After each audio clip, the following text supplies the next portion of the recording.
good. Looks good.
Not here.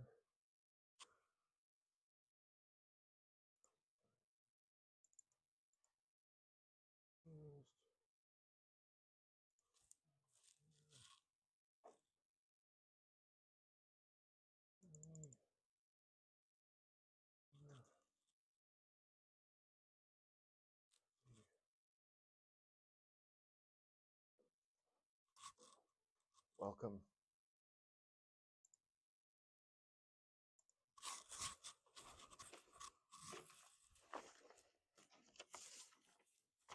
Here you go. You have 30 seconds.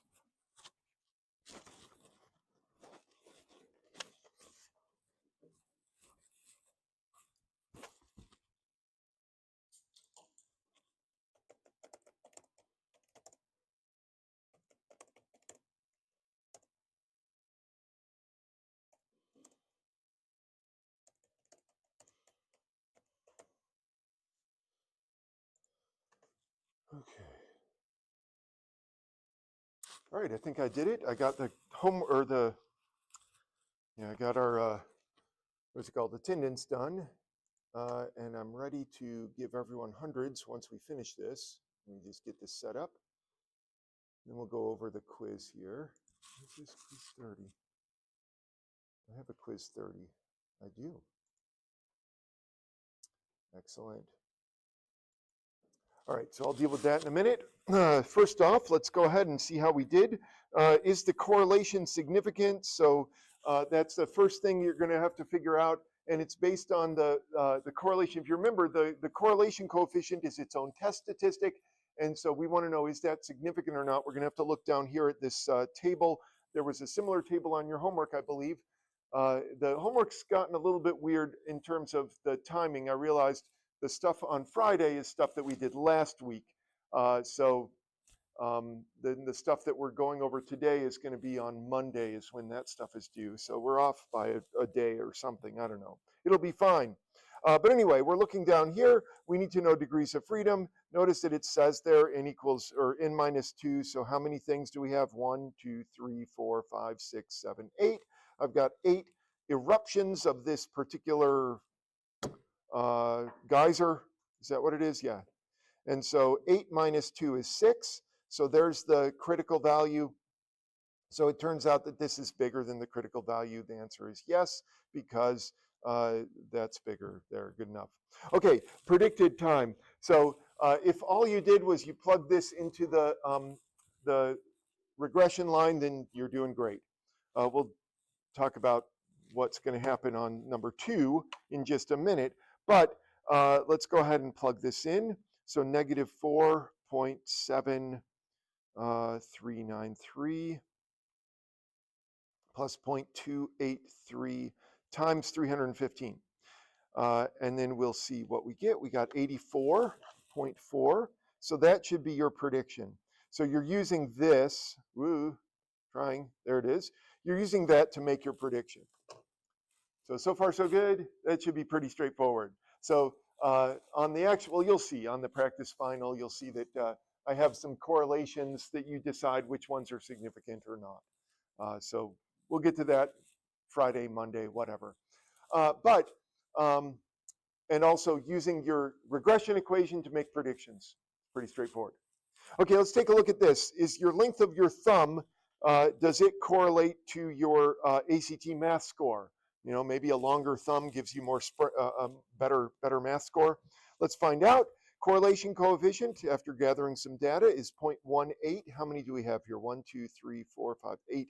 8 again. So same critical value. So this time, the answer is no, because this number is not outside of the critical region, or I guess it's in the critical region. It's not outside the range plus or minus. So it's between negative 0.707 and positive 0.707. So the answer is no. No, not significant. Because it's not significant, it means that there is not enough evidence to suggest that there's a relationship between thumb length and math score. Well, if there's not a relationship, it doesn't make sense. So here's the bit that you might not have caught, is that this thing is irrelevant. Yeah, basically nonsense. You know, since there, whatever.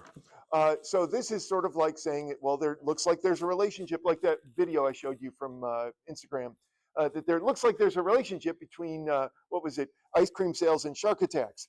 And so we could predict the number of shark attacks based on the ice cream sales.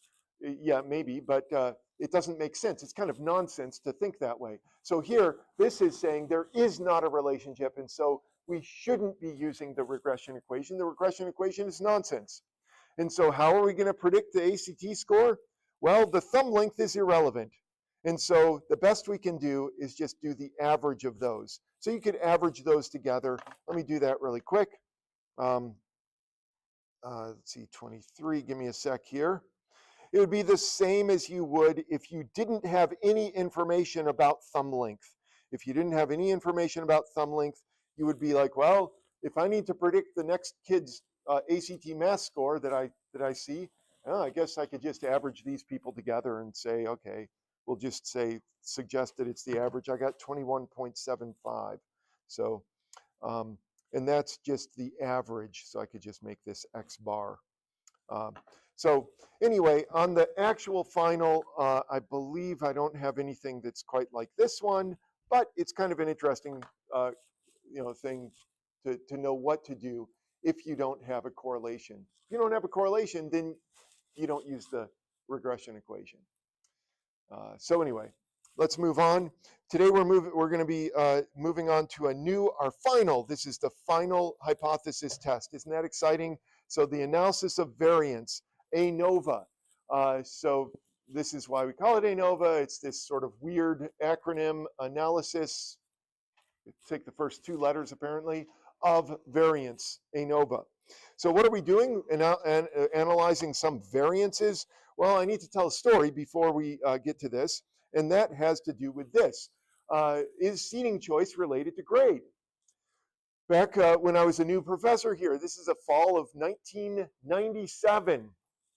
I remember coming into my first, one of the first classrooms I taught in. Let me make sure I'm recording. Yeah, I'm recording. So one of the first classrooms that I taught in, I came into the room and I saw that someone had put stickers on there was an aisle like this. Someone had put stickers on the tables on either side of the aisle. And those stickers, the front sticker, it said, this row is reserved for students who want to earn an A. And it said it on both sides. In the second row, it said, this row is reserved for students who want to earn a B. And so on, all the way back. You can imagine what the back row said. And I remember, being like, well, that's amusing. I thought it was a joke and so forth. And then I was talking to the professor who had actually put those stickers there, and he claimed that students who sit in the front row earn better grades than students in the back row. And I asked him, well, what evidence do you have for this? He's like, oh, I've been teaching for 30 years. Like, okay, well, that's the evidence. So it was an opinion based on observation, I guess, but he hadn't gathered any data. And so I thought, I could test this. I could do this. So a number of years, it was probably a decade later that I actually did this. I actually collected the data.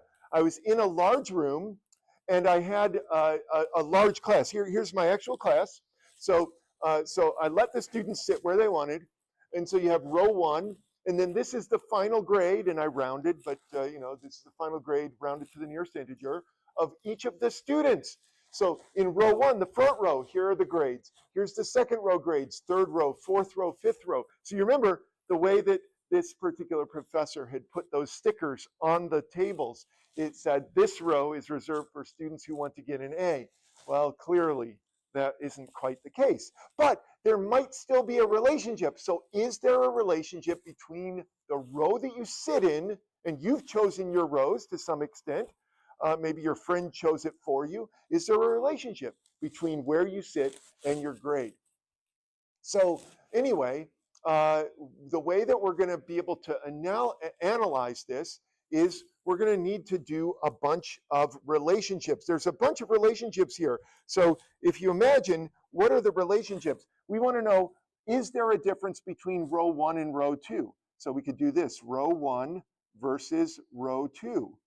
And then we could do row 1 versus row 3. This is the way we've been doing things all along, is we have 2 samples. We could compare row 1 with row 3 and say, is the average in row 1 better than the average in row 3? And so on. We could do row 1 versus row 4. Wow, there's going to be a lot of comparisons, aren't there? Row 1 versus row 5. That's 4 comparisons so far, and we haven't even gotten to 2 versus 3. In fact, if you wrote down all the different comparisons, you'd find that there are 10 comparisons that you'd have to make. That's a lot of comparisons. And so there must be a better way. And as you can guess, the better way is this analysis of variance. Analysis of variance, what it does is it takes a look at the entire sample, or everything here, and asks the question, is there a difference between at least 2 of those rows, or are they all basically the same? And so those are the, let's see, skip ahead here. Those are actually the hypotheses. We'll go back to the fun stuff in a minute. Those are the hypotheses for this analysis of variance. That the hypotheses are the null hypothesis. Oh, we use an A in here, don't we? The null hypothesis is that all of the averages are the same. So we would expect, that if there was no difference between seating where you sit, we would expect that all of the averages here for all of the rows would be exactly the same. Now, the opposite of everything being the same, and this is a little confusing, the opposite of everything being the same is not everything being different. The opposite of everything being the same is that at least one pair of the rows is different from one another. Now, like if I was to say that everyone sitting in the second row, there's 8 people here, everyone in that row is the same height. That would be sort of like this claim up here. The way you would disprove my claim is not to show me that everyone is different. If I said everyone is the same, all you need to do is have 2 people stand up. And those are the tallest and the shortest, or just 2 people that are different heights. So that's all we need, is we need at least one pair of the averages differs from one another. In other words, not all of the samples came from the same population, or not all of the samples are the same, but those are the hypotheses that we're going to be comparing. So getting back to this, This is sort of the problem that we're dealing with. Do a bunch of samples all come from the same population, or do they come from different populations? And the language here is a little confusing because you might say, well, we're all students, we all come from the same population, but you don't necessarily. It might be that the people in the front row are the people who tend to get A's, and the people in the second row are the people who tend to get B's, and so on all the way to the back. That's what this particular professor had claimed, isn't it? So that's what we mean by the same or different. Is there a difference between the type of person who sits in the front and the type of person who sits in the back? And so we're going to be comparing more than two averages. That's what we want here. Now we need to get some language out of the way. We have a factor and a response whenever we're dealing with analysis of variance. The factor is going to be the thing that we're manipulating, the thing that, so this is going to be categorical. This is what separates the different samples. So separate the samples, whatever. So in the case of our, beloved professor who was here for a very long time, he ended up retiring after 39 years. He told me when he retired that back in the Roman days that they would give you 39 lashes because they knew that the 40th would kill you. And so he said, I'm going to retire after 39 years because he knew that the 40th might kill him. But anyway, so this guy, he thought the thing that he was separating people into is the rows. So the factor here is the rows. So you have row number 1, 2, 3, 4, and 5. The response is the thing that you're measuring. So the response is going to be numeric, quantitative. So numeric or quantitative, this is what you're measuring. Measuring, okay, whatever. You write what you want to write. My notes are not very good today.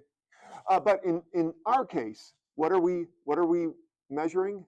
We're measuring the grade.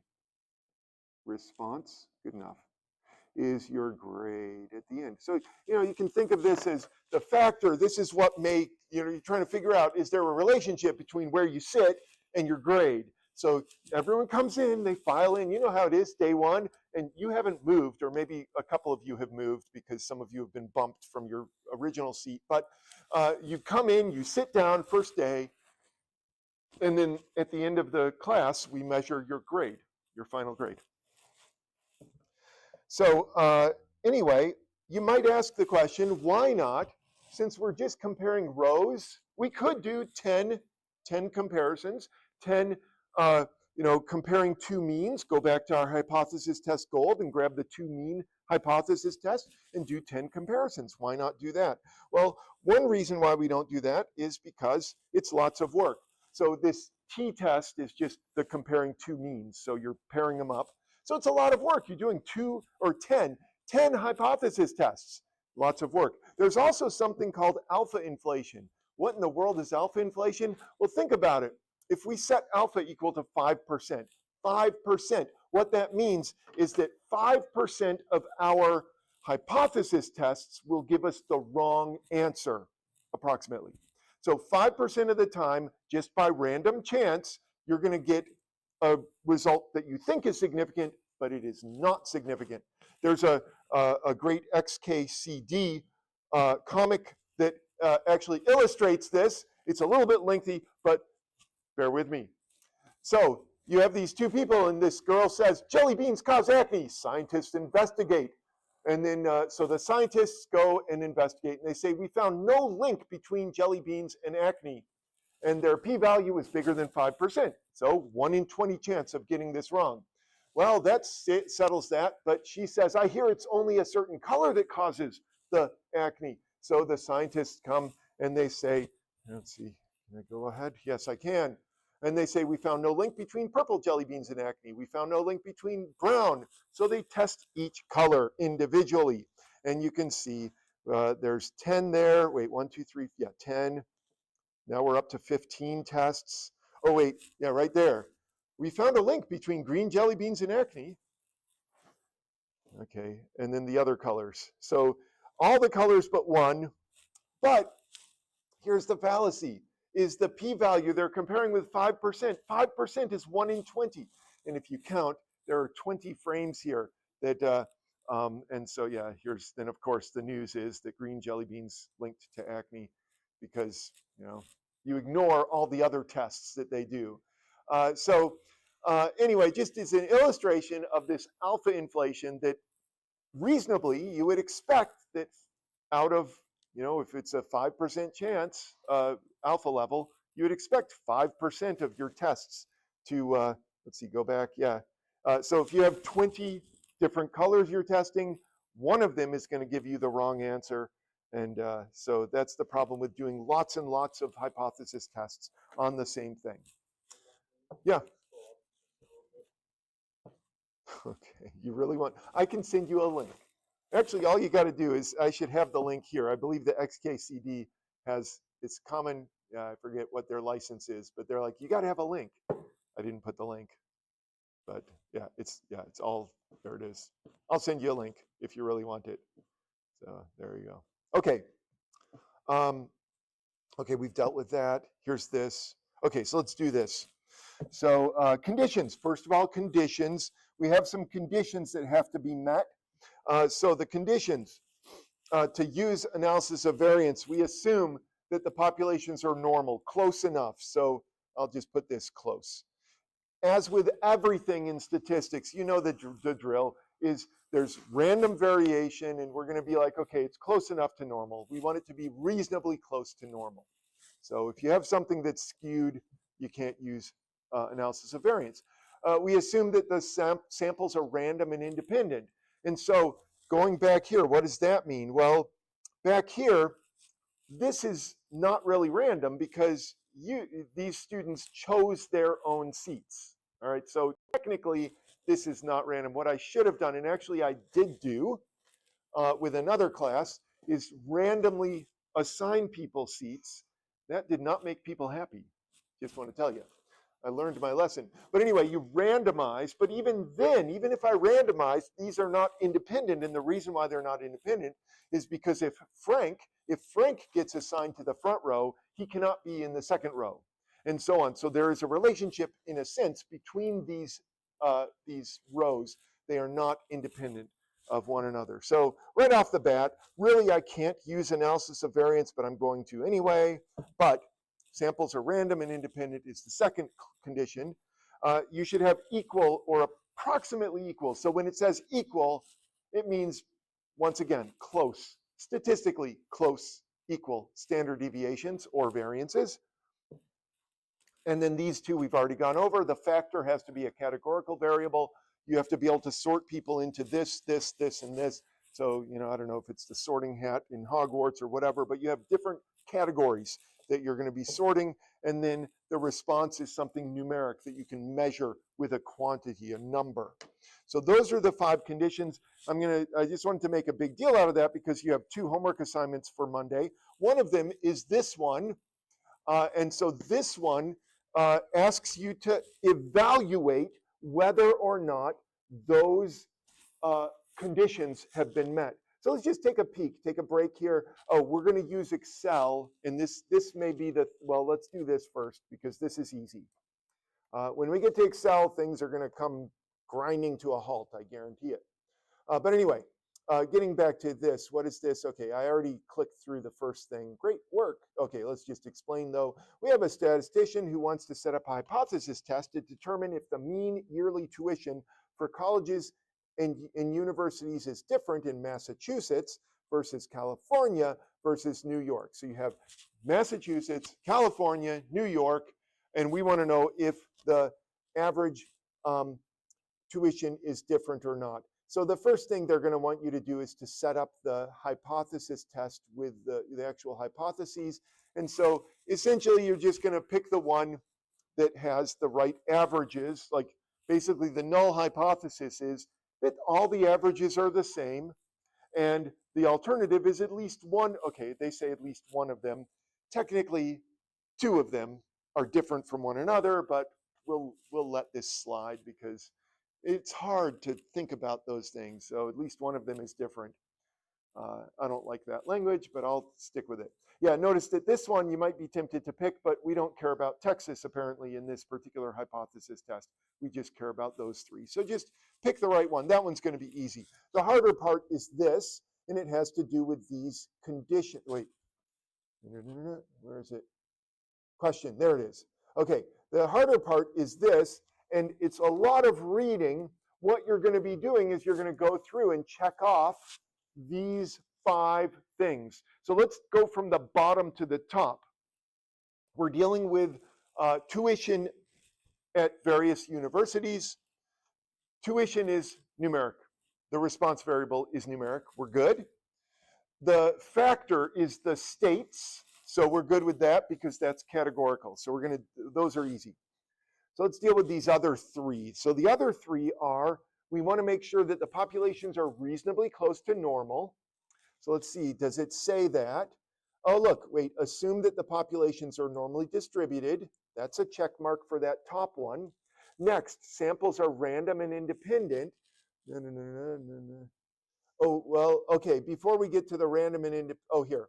Statistician randomly selects colleges and universities. And we're, okay, that seems pretty random and independent. We're good with that one. It's that third one, equal standard deviations, that we're going to run into trouble with because of this statement right here. Notice that it says it was determined that the variance for yearly tuition was higher in Massachusetts as compared with the other 2 states. And so they're actually saying the variances don't seem to be the same. Now, if they're all about the same, we're okay. They're not all going to be identical because we're dealing with statistics, but they should be near one another. But apparently there is more variation, according to this fictitious problem, in Massachusetts than there are in the other states. So because of this, we're going to say no. Conditions needed for conducting the hypothesis test are not met. So you're going to want to go through, that's pretty much all the first. So when you look at the homework for Monday, so we're already to Monday here. When you look at that homework for Monday, the first one you could do easily right now because it's basically this. You're going to pick the correct, let's see, which one is this? Let's see, we got 4 of these, so that's this one. There, I don't even need to read what's going on. Is this the same idea? Oh, GPAs though, these are GPAs. Okay, and then let's see if this one satisfies the stuff. Okay, so we have normal, we have, oh, their samples are randomly selected, the populations are assumed to have equal standard deviation, so it just says that. Okay, categorical, no, those are the things, sorry. These are the 5 conditions. Sorry, I gotta stick with the program here. Let's see, if I read the problem, okay, so let's go through, tick these off. Yeah, the last 2 are easy. This is definitely categorical versus quantitative. Let's see, randomly select students. That sounds like it's random independent. Populations are normally distributed. Oh, there's more variability in Georgia though, so that's a no. Sad. So I know that there are some of these that you're going to say yes to, so don't just assume that it's always a no. So we're done with that. We're going to skip ahead because we've got something that's kind of a pain to deal with. Okay, so let's go on to the distribution. The distribution we're going to use. So this is the last one. So I know remember those days where we just had 2 distributions? Now it seems like there's a new distribution for every problem we have. This F distribution, it's used for other things other than analysis of variance, but this is the big thing that it's used for. So this F distribution, here's what this is. So the F distribution, and if you write down anything on the next 3 slides, I'd say this is the only thing you should bother with, and that is that the p-value, or yeah, this isn't the p-value, this is the F distribution. We'll compute the p-value on Excel. Anyway, the F distribution, it is the variance, the relationship, the variance between the groups divided by the variance within the groups. That's what the F distribution is. It's a comparison. So how much variation is there between groups compared with how much variation is there within the groups? And of course, if there's a lot of variation between the groups and not much variation within the groups, then this will be a big number, and you'll probably say, there is a significant difference. And if this is small compared to this, then it's probably going to be not a significant difference. But I guess we need to understand what we mean by these two terms. So let me show you some pictures, and this will hopefully explain what we mean by between and within. So first of all, between groups. So imagine that you have the various scores for the different rows, and it turns out that the average for the front row is 90, the average for the second row is 70, the average for the third row is 50, and so on. That's a lot of variation between the rows. That's what's meant by variation between groups. Here's a picture. This is a lot of variation. So each row might have its own distribution, but they're spread out. So row number 1, 2, 3, whatever it is.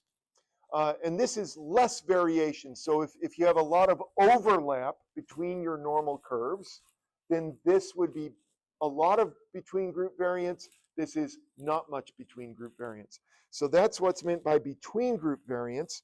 For within group variance, what that means is if you can imagine that this front row, everyone is like scattered really far apart, so that you have someone with a 50 and someone with a 90. And so on with each of the rows, so that you have a lot of variation within each group. And so what that looks like is this. So each of these has the same average, but notice that these are tighter. So this is within group, low within group variance. This is a high within group variance. So whenever you have a situation like this, where you're all clumped together and there's a lot of overlap, the F distribution is going to be a small number. And when it's like this, or like this, where everything's spread apart, there's not a lot of overlap between the various groups, then the F distribution will be big. Okay, so how are we going to compute this? Well, there's this ugly formula that I won't show you, and let's just use Excel to do this. So let me show you how to do this in Excel. Now, here's the painful part. So what I need you to do is to pull up Excel, and I should have mentioned this to, well, if you have an iPad, so Dante is going to be this person. But anyway, you can't do this on an iPad. So if you have an iPad that you're using, you're just going to have to figure it out, or borrow a computer from someone, or just borrow it from your friend. Okay, so where am I? Just a minute. Before we get started, let me show you this. Where is my, hold on a minute, statistics. I thought I had this open, but I don't. Pull this over here. Okay, so here's statistics, and we want classwork Excel files, just so that we're on the same page. And this may bleed over till Friday, just so you know. I want to yeah, so it's at the bottom, there it is. At the very bottom, you'll see two new things. Let me zoom out a bit. So one of them is ANOVA. That's the one we're using today. Click that, download it, get it on your computer. It's going to look like this data that I mentioned before. So that's your first deal. So grab that ANOVA file. That is a tone to tell us that it's time. Is it time? Oh, it's 8:30. Something's going on. Okay, so that's the first deal, is get that. The second thing that you want to do is, once you have this open, you're going to click the Data tab on the ribbon. Click that Data tab. And we want to see this right here. You see that data analysis over here on the right? If you don't see that, don't fret. I'm going to help you get it.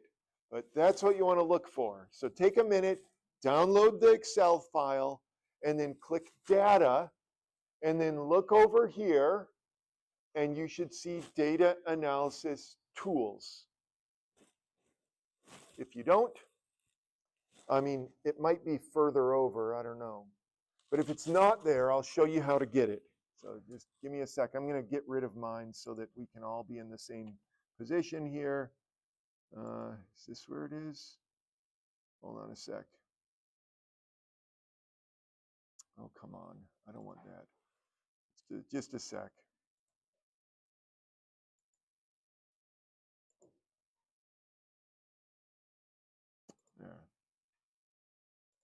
Yeah, let me just get rid of this. Okay, get rid of that. Okay, great. Okay, so now mine looks like most of yours. I'm guessing that most of you, when you click data, you got a big blank space here. Why? Why don't they just have it enabled from the get-go? I don't know. You've got your data analysis and you don't care, so you can go get your drink. But anyway, so here's what you do. Now, it's going to be different if you have a Macintosh or if you have a Windows machine. I have Windows here, and so I'm going to show you momentarily what to do. If you've got a Macintosh, I'm hoping that this is going to help you. Let's see, where is it? There it is. So right below ANOVA, you'll see Data Analysis Toolpack for the Mac. A number of years ago, now this was like, I don't know, it was like 6 or 7 years ago, I had a student come to my office and I took photos of her computer as we found the data analysis. So hopefully yours is similar. So you can see like the photo, I don't know, is that big enough? There, it's huge. So hopefully this works as you click and then you click there. Yeah, but anyway, so a bunch of stuff to click. Anyway, so you can, if you're on a Macintosh, go through that series of photos and see if it makes sense or see if it works for you. And don't tell me until I get done with helping the Windows people. So when we get done Windows people, then you can tell me if the Macintosh stuff works. So Windows people now. Windows people, what you're going to do, you're like, I don't have data analysis. I need data analysis because I love it. Okay, so what you do is you go over to File, and you're going to click Options, but mine, because I've blown up the, so that it's big enough for everyone to see, you can't see it, so I'm going to click More, but it's down there, Options. So it might be at the very bottom on the left when you click, what did I click at the beginning here? Just a minute. Yeah, File. Oh, yeah, File. File, and then you go down here and you click Options. So when you get to Options, there's this thing saying Add-ins. So I want to click Add-ins, and then Manage the Excel add-ins, click Go. And then you're going to check both of these boxes, the Analysis Toolpack and the Analysis Toolpack VBA. Why do we need 2 check boxes for Windows? I don't know. I know Macintosh, I think they only have 1. But anyway, click them both.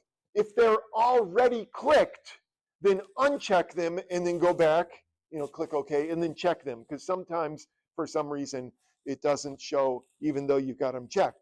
So anyway, check both of those, click OK. Once you do that, it'll take a sec, and then you can click Data, and suddenly it will appear. This does not work on the web version. So if you're using the online Excel, sorry, you can't use data analysis. You have to have a locally installed, whatever, Office 365, whatever it is. So if you don't, go borrow a computer from the motherboard or wherever it is. They have computers down there? Sure, they do. Anyway, go borrow one, and then you can do your homework. Okay, so I'll pause for a minute. First of all, Windows people. Are any of the Windows people happy? Do you have it? Do you have it right there? You've got it? Some of you have it. Some of you don't care. You've got it? Excellent. Some of you have it. You don't have it. We'll show you in a sec. Come on, I've got to make sure Mac people are happy now. Okay, you're okay though? You've got it. Okay, so if you don't have it, you can check with Hayden. Okay, what about Mac people? Who are the Mac people here? Did you got it? And did you follow the instructions on the pictures? You just used your brain because you're smart. Good. So yeah, you figured it out. Yeah, some people are like that. I guess that back 7 years ago when I took those photos, people weren't as clever as you guys are nowadays because they weren't as digital native, whatever it is. Okay, good. So if you've got it, if you don't have it, maybe we can talk afterwards. We have about 20 minutes. I can show you how to use it now. Okay, so data analysis. So what we're going to do is we're going to set up this hypothesis test. Let's go ahead and set this up over here on, we'll come right back to the Excel in just a sec. I just want to have the hypothesis test. Okay, so back here, where is this? So there. So this is what we want to do, is we want to answer this claim. And so, whoops, let me get rid of all of this ink. Clear. So number one, we're going to have our claim. Well, we don't need our claim. Let's just go to the hypotheses. null and alternative hypotheses. You could always type this up, I guess, in Excel, but whatever. So here's the thing, is I'm going to say the average test score, the average grade in row 1 is the same as the average grade in row 2, which is the same as row 3, which is the same as row 4 and row 5. So that's the null hypothesis for this particular hypothesis test. And then the alternative is at least, okay, it bugs me because technically this is not a good way of writing this, but I'm going to do it anyway. At least one of the rows has a different average. Okay, whatever. Than the others. Yeah. Because technically that's not what we're doing, but I'll let it go. Yeah, technically, let me just explain because it's going to bother me. Is technically what I'm saying is that there are at least two rows that are different from one another. This is a different statement, which I know it's hard for you to see that, but here's the difference. Is it could be that row 1 and row 5 are different from one another, and yet when you compare row 1 with row 2, they're similar enough that they aren't different statistically. Row 1 and row 3 and row 1 and row 4 are all, they're not a difference, but there is a difference between row 1 and row 5. And it might be that row 5 and row 2 are close enough to one another that there isn't a difference there statistically. So we're just looking for that there's at least 2 of them are different, but I'll do this, yeah. So it's a slightly different statement. Okay, so we need an alpha level. We're going to use alpha is equal to 0.05 here just for fun. Then we're going to need our test statistic F, and we're going to need a p-value. So those are the things that Excel is going to excel at. And so let's go over to Excel and show you how to use this now. So when you click on, once you've got it installed, when you click on that data analysis, so click data analysis, you have this long, joyful thing that appears. Now, in the past, I've sometimes taught this class, and we've used this exclusively. But then I ran into problems with people who were on, iPads and the Chromebooks and stuff. And it's like, they can't use this because it's not installed. So anyway, so I've kind of waffled back and forth, but analysis of variance, I could make an analysis of variance. It would take forever to make that. So I thought, well, I'll just use this. So anyway, you can see though that there's a whole bunch of things, and you can fool around with these on your own. You have the z-test, t-tests, some sampling regression you recognize, some other goodies that you can use. The one thing that is actually quite useful here is the descriptive statistics, if you want to fool around with that. Let's see, can I make this bigger? I bet I can. Anyway, that one's fun, but it's not what we're going to do today. So we're going to stick with these. Oh yeah, correlation, covariance, there's some good stuff there. But we're going to stick with the analysis of variance, and you see there's 3 versions. So we're just going to do single factor. If you do statistical methods for psychology, you'll probably get into 2-factor analysis of variance.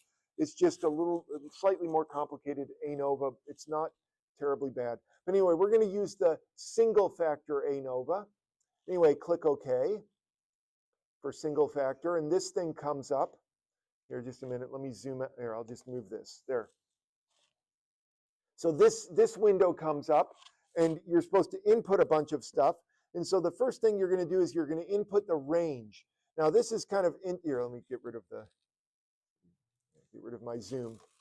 Okay, so input range. What that's going to do is you're going to include. First of all, we're columns or rows. We're in columns. You're going to include all of the data. So I clicked that little thing next to there, and then I can highlight. Now you need to include all of the data, including the blanks. Now sometimes there's stuff here which is going to mess up your data analysis tool pack.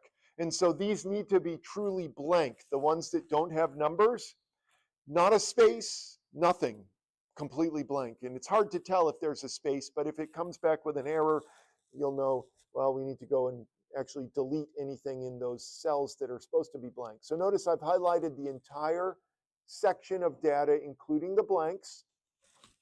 Next, since I included the labels, the stuff in yellow, I'm going to say labels in first row. It's got a place for the alpha level. Now you've got a choice to make.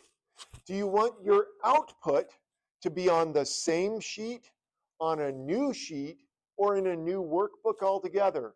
I'd suggest putting it on the same sheet. So click Output Range, and then click that little arrow there, and then select something like H1. And then you can click that box. So here's what things should look like. Here, I'll zoom in one more time so you can see it a little bit better. Wrong. Let's try again. There we go. That's zoomed in. It almost fits the whole window. Well, you can see most of it. So that's what you should be looking at, something like that. Now, when you click OK, it does all the magic for us. So let's go ahead and click OK. It does all of this calculating.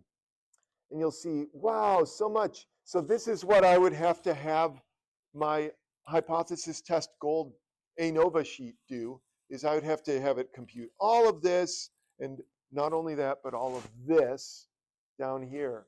So much stuff.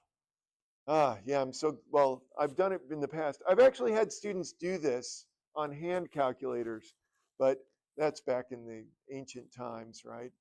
But anyway, let me explain what you're looking at here so that we can interpret it properly. And this will be on your final, so it behooves you to make sure you understand what you're looking at. So first off, you can see the various groups here. This is row 1, row 2, row 3, and so on. It tells you how many. Whoop-de-doo.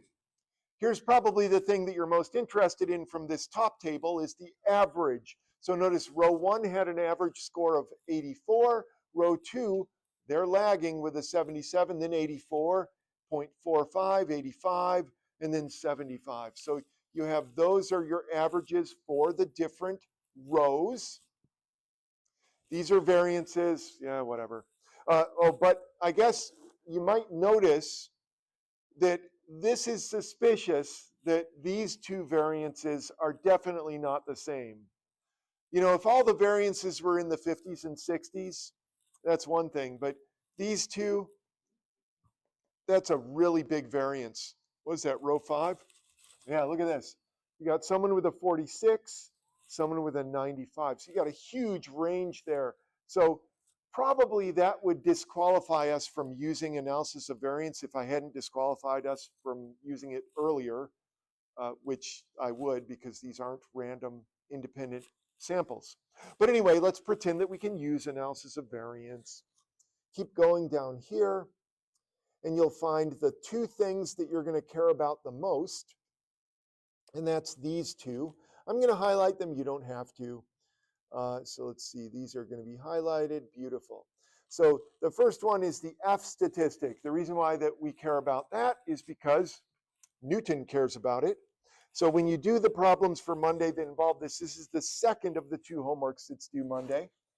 You're going to find that you have to type in the F statistic rounded to a certain number of digits. I forget, 3 or 4, I don't know, 3 probably. So 2.088 would be the F statistic that you'd get, and then the p-value rounded to something as well. I don't know how many. I'm going to write this down here. There. Okay, good enough. So the only place that the alpha level was used was right here, the critical value. So, but these are the two things that your Newton is going to care about, are those. So, so anyway, those are what you would type in. I've got them written down over here, and I can actually write my conclusion. So even though Newton doesn't have you do this step, I mean, they'll have you click a box, you know how it works. I want you to write a conclusion for me on the actual final exam in a little over a week. So let me remind you, I think you all know how to do this. You did a great job on the last exam, but let's do this. We're going to, oh no, we're not. Look at this, I thought I knew what I was doing. Come back. Okay, let's try again. So we're going to fail to reject. Why do we fail to reject the null hypothesis? To reject, just a minute. The reason is that the p-value is greater than alpha. Alpha, if you remember, we were going to set to be 0.05. So we're failing to reject the null hypothesis. So there is not evidence to suggest that at least one row had a different, average. Okay, that's terrible. But notice what this says. Now, of course, take it with a grain of salt, because I've already pointed out that for at least two reasons, I shouldn't be allowed to use analysis of variance. But what this shows me is that, these stickers that person put down, that particular professor, as beloved as he was, were probably incorrect. And they were just there for shock value or what have you. But it did tend to force students or make students sit closer to the front. To be honest, I was kind of thankful for that. Yeah, so you might wonder about the complaints I had. I did redo this another year. I could dig my data out of my files here somewhere, but I did it where I actually, like I said, I randomized the students and I had one student actually who said that she needed to sit in the back. She was like assigned to either the first or second row. She said, I need to be in the back row. Can I please move? And she convinced me. She had like a health issue where she had to stand. And she's like, I don't want to have to stand in the front row. And I was like, okay, go to the back row. So she messed up my data. But anyway, even with the randomized, randomizing the people, it's still no difference, turned out, between where people were. So you can sit wherever you want, and you're going to get the grade that you earn. All right, we're going to pause there. We'll do more of this on Friday. Stick around, though, if you're having trouble with data analysis, or come early on